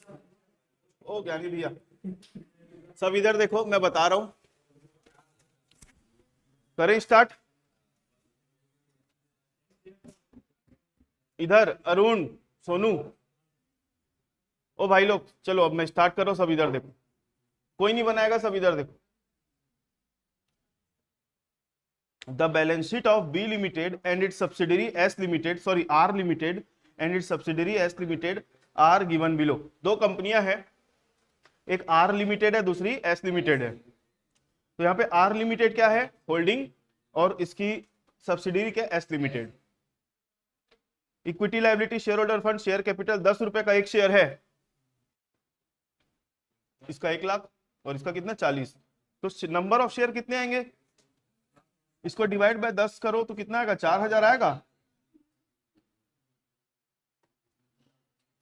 रिजर्व सरप्लस में जनरल रिजर्व दिया, इसका कुछ नहीं है। Statement of profit loss balance इसका 25, इसका -10 है, -10 मतलब 10,000 का लॉस है। करंट लायबिलिटी ट्रेड पेबल 40 और 25, गुडविल इसका 20,000 दिया है, सन्ड्री एसेट इसका 180 और इसका 55, 3000 शेयर इन एस लिमिटेड। इधर सुनो, कंपनी के पास, एस लिमिटेड के पास टोटल नंबर ऑफ शेयर कितने थे, 4, और इसने खरीदे कितने होल्डिंग ने, तो 3000 डिवाइड बाय 4000 इंटू 100 करोगे तो कितना आएगा, 75% कंपनी के शेयर खरीदे, तो 75% बन गया मेजॉरिटी इंटरेस्ट और 25% बन गया क्या, माइनॉरिटी इंटरेस्ट। तो स्टेप नंबर 1 हमको पता चल गया कि इस क्वेश्चन में माइनॉरिटी इंटरेस्ट है। आगे क्या बोलता है, the profit loss statement of S limited, the profit loss statement of S limited showed balance of ₹2000 loss on the date of acquisition. Acquisition की डेट पर, जिस डेट पर कंपनी ने, होल्डिंग कंपनी ने एक्वायर किया है सब्सिडरी को, उस डेट पर लॉस कितना है, 2000, और अभी लॉस कितना है, तो 2000 का लॉस बढ़ के कितने का हो गया, 10 का हो गया। और कौन से डेट पर एक्वायर किया ये नहीं दिया हुआ है। Prepare consolidated balance sheet. चलो कोई हड़बड़ी नहीं है, आराम से अपन बनाते हैं स्टेप बाय स्टेप। सबसे पहले स्टेप नंबर 1,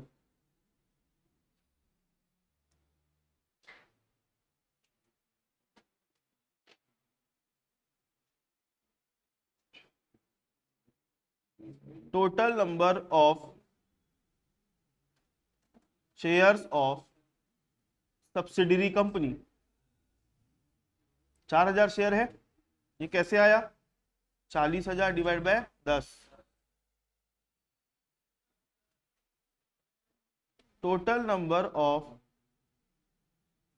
जो बात कर रहे हैं घर जाओ भाई, share of, total number of share acquired by holding company 3000 share, therefore percentage of majority, ठीक है, और परसेंटेज ऑफ माइनॉरिटी।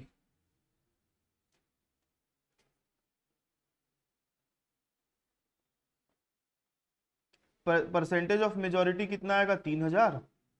अच्छा ये दोनों में माइनस करो तो number of shares not acquired, यही आएगा 1000। तो 3000 डिवाइड बाय 4000 इंटू 100 करोगे तो कितना आएगा, 75%। यहां लिखोगे 1000 डिवाइड बाय 4000 इंटू 100, ये कितना आएगा, 25%।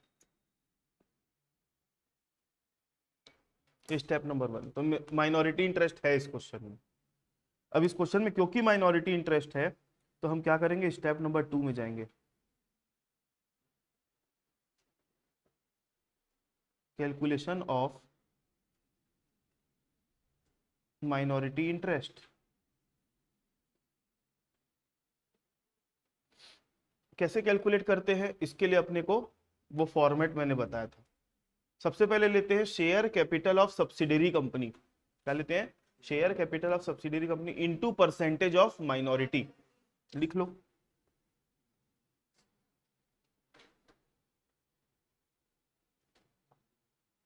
Into percentage of minority. तो कंपनी का शेयर कैपिटल कितना है भाई, 40,000। और परसेंटेज ऑफ माइनॉरिटी कितना निकाले थे अपन, 10,000 आ गया। उसके बाद अपन क्या था, माइनॉरिटी इंटरेस्ट में नेक्स्ट क्या लेते हैं, reserve and surplus of subsidiary company.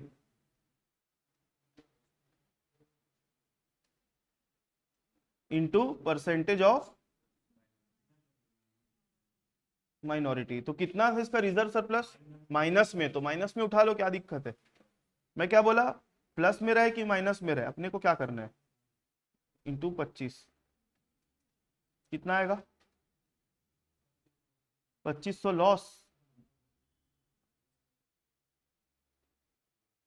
और कुछ लेते हैं क्या, नहीं, बस माइनस करोगे कितना आएगा, ये आ गया माइनॉरिटी इंटरेस्ट। किसी को कोई डाउट,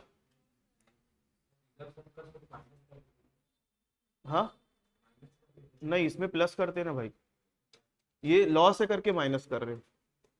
जो आप जो बोल रहे हो ना माइनस वाला, वो कॉस्ट ऑफ कंट्रोल में होता है, माइनॉरिटी इंटरेस्ट में अगला वाला अभी स्टेप करेंगे ना उसमें लेंगे। इतनी बात में किसी को कोई डाउट, आप लोगों को सुनीता निकहत डाउट ही डाउट है। Step number 3, calculation of cost of control.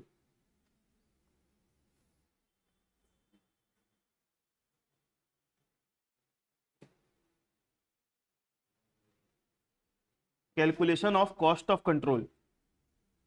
Cost of control में क्या करते हैं, सबसे पहले अपन क्या लेते हैं, cost of investment by holding company in the share of subsidiary company.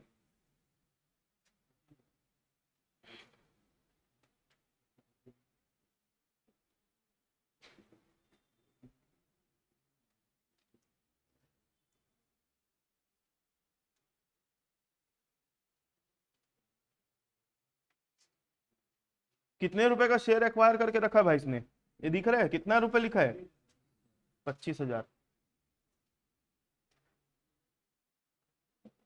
Less, क्या माइनस करूं, share capital of subsidiary company into percentage of majority. Minority की मेजॉरिटी,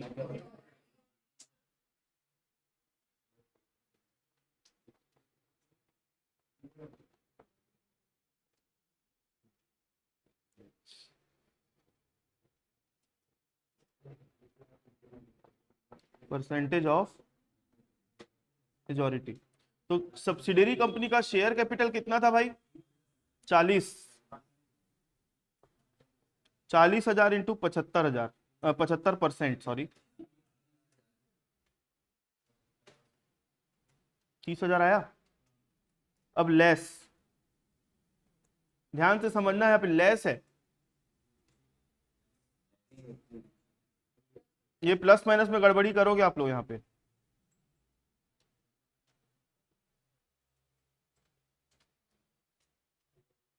क्या लिखूं, री रिजर्व एंड सरप्लस, वो भी कौन सा वाला लेते हैं, प्री वाला।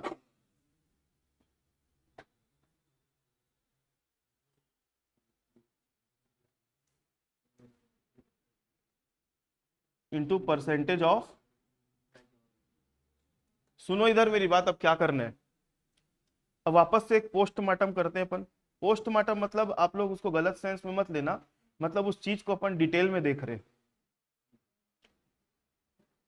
अप्रैल मार्च, बैलेंस शीट की डेट क्या है हमारी, नहीं दिया है, लेकिन बैलेंस शीट की जो भी डेट रही होगी उस डेट में जनरल रिजर्व था क्या, इधर देखो भाई ध्यान से, जनरल रिजर्व था क्या, नहीं। एसओपीएल कितना है, -10,000 बैलेंस शीट की डेट पर, और जनरल रिजर्व कितना है ही नहीं, मतलब हम बात कर रहे हैं किसके भी, सब्सिडरी कंपनी, ये था ही नहीं। क्वेश्चन में बोलता है कि होल्डिंग कंपनी ने जब सब्सिडरी कंपनी को एक्वायर किया, कब एक्वायर किया नहीं मालूम, जब भी एक्वायर किया होगा, हम मान लेते हैं 1 तारीख को किया, उस डेट को 2,000 रुपए का लॉस था, वो चाहे साल के बीच में किया हो चाहे कभी भी किया हो, जिस दिन एक्विजिशन किया उस डेट पर 2,000 का लॉस था। अब ये 2,000 का लॉस जो है बढ़ के कितने का हो गया, तो इसने कितना सफर तय किया होगा, मतलब 8,000 का लॉस और चंदन लगा होगा उसका 8,000 का, तो यहां पर 2,000 जो है वो प्री है और 8,000 का लॉस है क्या है वो पोस्ट। तो मैं आपको गलत बोला थोड़ी था, मैं क्या, देखो क्वेश्चन सॉल्व में आंसर थोड़ी मालूम था कि ये आने वाला है, आपने बोला ना, मैं बोला ठीक है बनाएंगे तो पता चल जाएगा, गलत तो बोला नहीं मैं आपको। तो यहां पर 2,000 के लॉस को अपन क्या मानेंगे, प्री, और 8,000 को क्या मानेंगे, पोस्ट। और जब अपन कॉस्ट ऑफ कंट्रोल की कैलकुलेशन करते हैं तो प्री लेते हैं कि पोस्ट लेते हैं, प्री लेते हैं। प्री कितना है 2,000 इंटू कितना परसेंट, कितना आएगा बोलो,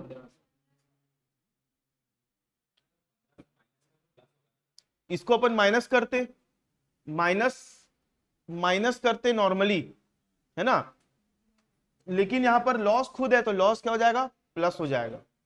लॉस है इसलिए यहां पर लिखा मैंने लेस में है, लेकिन इसको आप क्या करोगे, ऐड करोगे। अगर आपको यहां पर प्रॉब्लम है थोड़ी सी प्लस माइनस में, तो आपको मैं यहां पर एक सिंपल तरीका और बता सकता हूं जिससे गड़बड़ी नहीं होगी।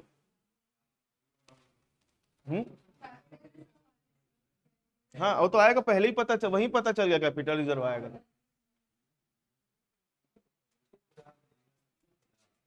सिंपल तरीका बताऊं,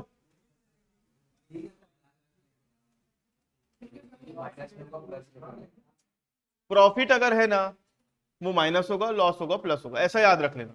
दूसरा तरीका समझ लो, अगर देखो ऑप्शन दे रहा हूं आप लोगों को जो ठीक लगे, 30,000 और 1,500, -30,000 है और +1,500 है तो कितना आएगा, 28,500 आएगा, तो यहां ले जाके 28,500 माइनस करोगे। अब कितना आएगा, 3,500 ही आएगा क्या, घुमा फिरा के, यहाँ पे दिमाग नहीं लगाना पड़ेगा। लेकिन आपको फिर वैसा भी याद रख सकते हो, लॉस वाले को प्लस कर देना और प्रॉफिट वाले को माइनस कर देना, घुमा फिरा के उतना ही आएगा।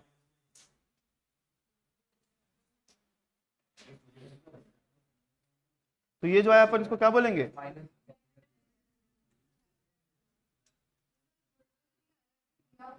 वो अलग से लिख देंगे, वो तो होल्डिंग कंपनी का अलग गुडविल है ना, उसको अपने उसको हाथ भी नहीं लगाना है। जब बैलेंस शीट बनाएंगे ना तब अपन वहां गुडविल को as it is intangible asset में दिखा देंगे। वो जो गुडविल है ना वो हम कैलकुलेट करके नहीं निकाले, वो होल्डिंग कंपनी की सेपरेट गुडविल है, और जो हम कैलकुलेट करके निकालते हैं वो गुडविल अलग आती है। हाँ हाँ, इधर सुनो मेरी बात, इधर ध्यान से। तो हमारा 3 स्टेप कंप्लीट हो गया। माइनॉरिटी में कहाँ प्री पोस्ट करते हैं, माइनॉरिटी में नहीं करते भाई, नहीं लिखवाया मैंने, दिखाओ नोट्स,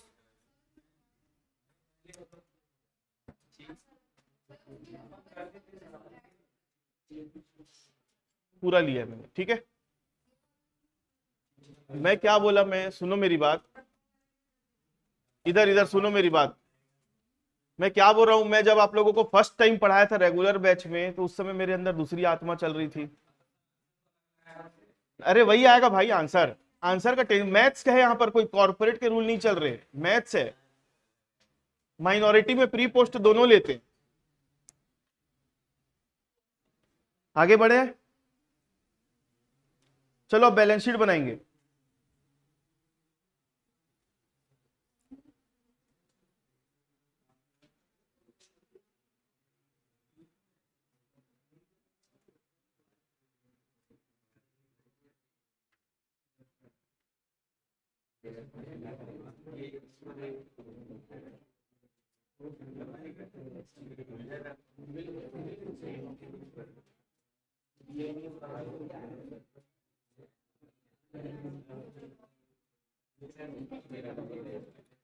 सबसे पहले क्या लेंगे, इक्विटी एंड, जिसको जिसको बात करने का मन कर रहा है ना भाई, प्लीज आप लोग, वो दरवाजा खुला है, खड़े होके तुरंत जा सकते हो बाहर। कैसे यश, इसके अंदर पहला नंबर पर क्या लेंगे,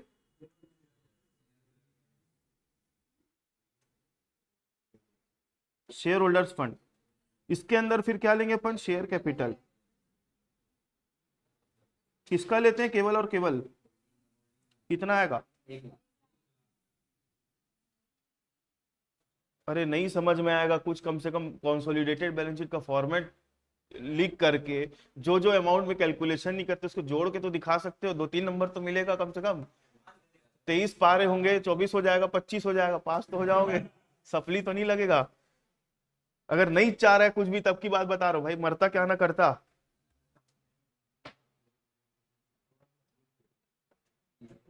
रिजर्व एंड सरप्लस, इधर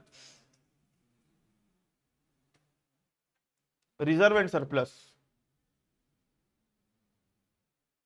अभी मेरे पास बोलने के लिए बहुत कुछ है, अब क्या रिकॉर्डिंग पब्लिक में जाएगी ना करके मैं ज्यादा कुछ बोल नहीं पा रहा हूं। मैं फिर बोलेंगे सर क्या क्या बोल देते हैं क्लास में, कोई बहुत बड़ी चीज नहीं आप लोगों को चुप कराना।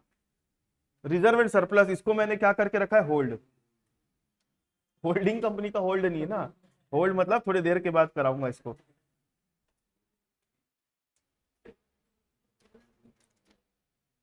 इधर करंट लायबिलिटी ट्रेड पेबल, इसका 40 है उसका 25 है, दोनों को ऐड कर दे।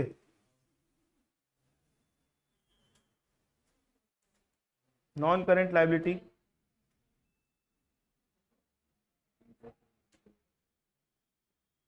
करंट लायबिलिटी,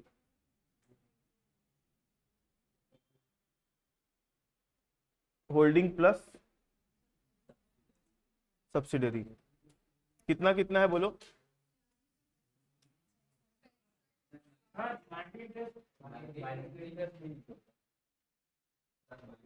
हाँ मैं वही तो देख रहा था, आप लोग कितने अलर्ट हो, कितने क्या हो।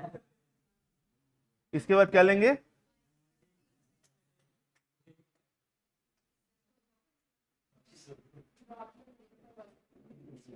Minority interest. कितना आएगा माइनॉरिटी इंटरेस्ट बोलो, 7,500 पर निकाले थे वो, ठीक है।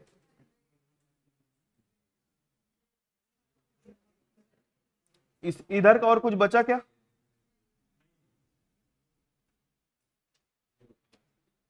Second assets. एसेट्स में सबसे पहले क्या लेते अपन,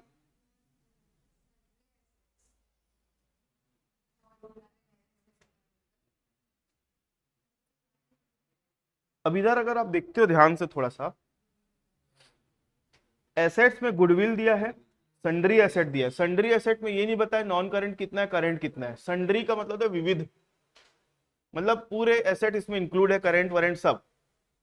और नीचे क्या दिया है, शेयर, वो तो लेते नहीं अपन, शेयर इन्वेस्टमेंट वाला। तो गुडविल होता है एक प्रकार का इंटेंजिबल, और सन्ड्री क्या होता है, टेंजिबल। तो अपन यहाँ पर हेडिंग डाल देते हैं पीपीई की,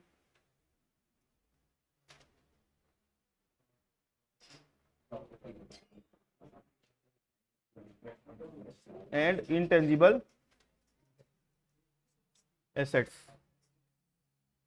इसके अंदर पहला लिखो सन्ड्री एसेट्स,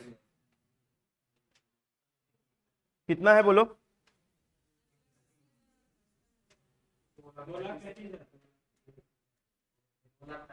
2 लाख। उसके बाद बी नंबर पर लिखोगे इंटेंजिबल एसेट,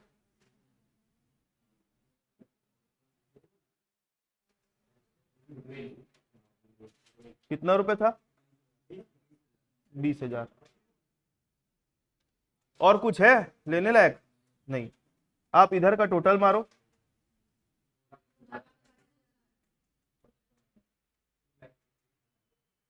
2,55,000 आया। अब माइनस करके बैलेंसिंग फिगर डाल सकते हो रिजर्व सरप्लस में, लेकिन अपन कैलकुलेट करके दिखाएंगे। इधर देखो, रिजर्व एंड सरप्लस, होल्डिंग का और सब्सिडरी का, होल्डिंग का और सब्सिडरी का। इधर बाकी लोग बोलेंगे ना कितने बेशरम बच्चे हैं, सर बोल रहे इधर देखो इधर देखो। हाँ देख रहे हो।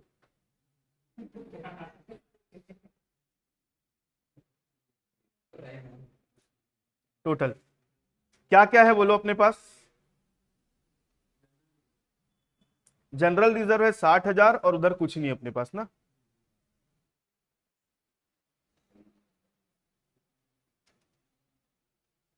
इसका 60,000 है और इसका अपने पास नील है।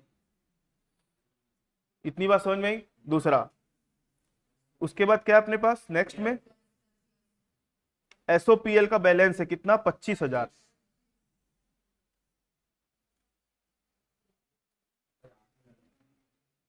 कितना है, 25।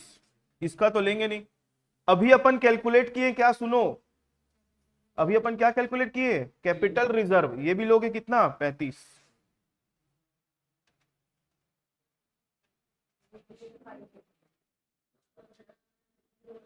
35 समझना ध्यान से। अब अगर आप देखोगे टोटल लॉस कितना था, टोटल लॉस ऑफ सब्सिडरी कितना था, 10,000 का था। जिसमें से अपन माइनॉरिटी इंटरेस्ट जब निकाल रहे थे ना, तो कितना लेके बैठ गए अपन, माइनॉरिटी इंटरेस्ट निकाल रहे थे तो कितना ले लिए थे, 10,000 का 25%, 2500 लिए भाई, लिए कि नहीं। मतलब 10,000 में क्या क्या उठा लिए हैं वो बता रहा हूं, 2500 में उठा लिए हैं। तो यहां पर अभी निकाल रहा हूं शेयर ऑफ माइनॉरिटी, कितना उठा लिए यहां से, माइनस। बात लॉस की हो रही है ना। अब अपन जब कॉस्ट ऑफ कंट्रोल निकाल रहे थे तब अपन कितना उठा के बैठ गए इसमें से, कितना लिए अपन, 1500 ले लिए। इस 10 में से 1500 ले डाले अपन, इंक्लूडेड इन कैपिटल रिजर्व। कितना, ये यहां ले लिए। मतलब 10 में से कितना उठ गया है टोटल, 4,000 उठ गया है। तो बच रहा है कितना, और कहीं लिए क्या इसमें से, तो 6। तो कैपिटल रिजर्व आपने यहां ले लिया, इसलिए तो वहां से हटा रहे हैं ना अपन। अब इसको जो बोलेंगे ना, इसको बोलेंगे पोस्ट एक्विजिशन रिजर्व।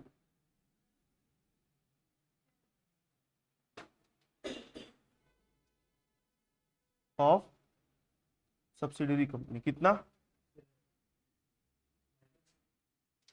लॉस आएगा ना भाई, 6,000 का है।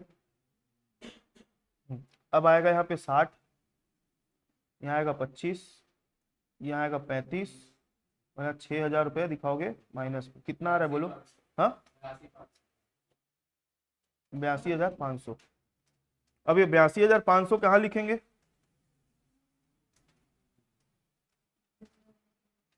टोटल लगाओ, आ रहा है दोनों, कितना है बताओ, 255 आ रहा है कि नहीं आ रहा है। तो ये हो गया आपका,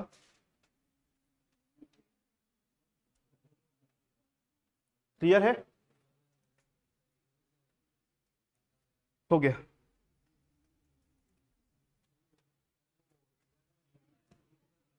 हाँ जूम करो,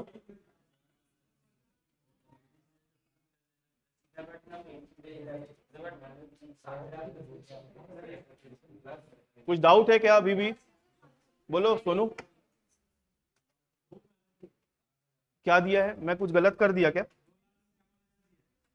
2,51,000 दिया है।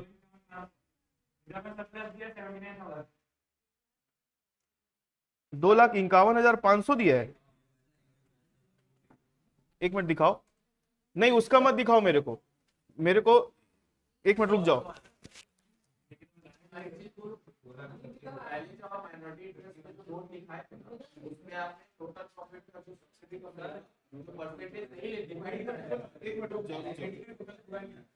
एक मिनट रुक जाओ,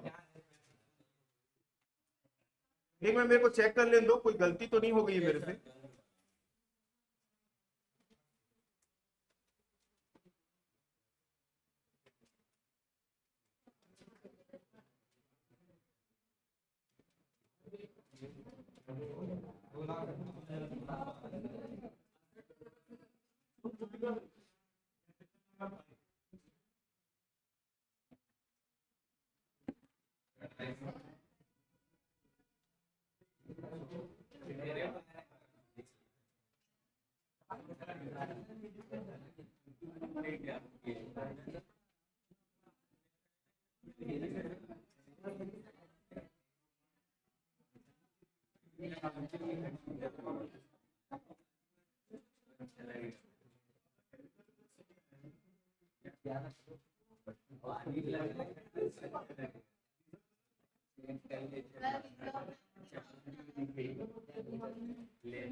आप लोग जो चेक कर रहे हो ना बुक से, क्रॉस चेक कर रहे हो आंसर आया है कि नहीं आया है, सुनो कुछ नहीं, कोई बहुत बड़ी चीज नहीं है वो, अपना सारा कैलकुलेशन सही है। इधर सुन लो मेरी बात को, ये जो क्या किया है अपन ने, क्या किया, कैपिटल रिजर्व को यहां पर अलग दिखाया, कितना रुपया, 3500 रुपये अलग दिखाया है, और कंपनी के पास गुडविल कितनी थी, 20,000 की थी।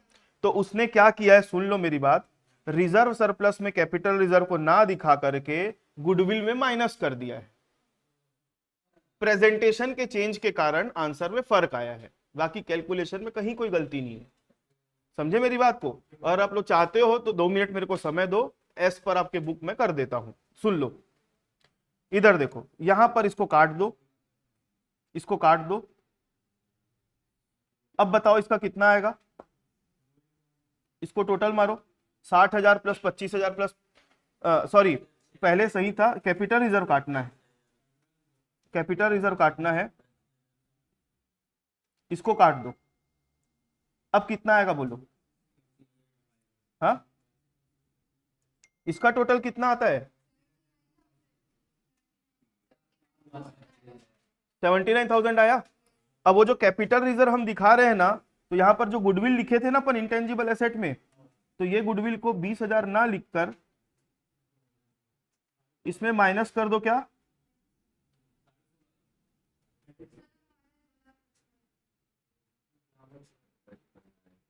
ये माइनस कर दिए, बाहर कितना जाएगा? 16,500। और ये जो आपका 82,500 है, ये कितना दिखेगा? सब चीज सही है, प्रेजेंटेशन में फर्क था इसलिए 2,51,500, 2,51,500। ठीक है, ये है अपने क्वेश्चन का सॉल्यूशन।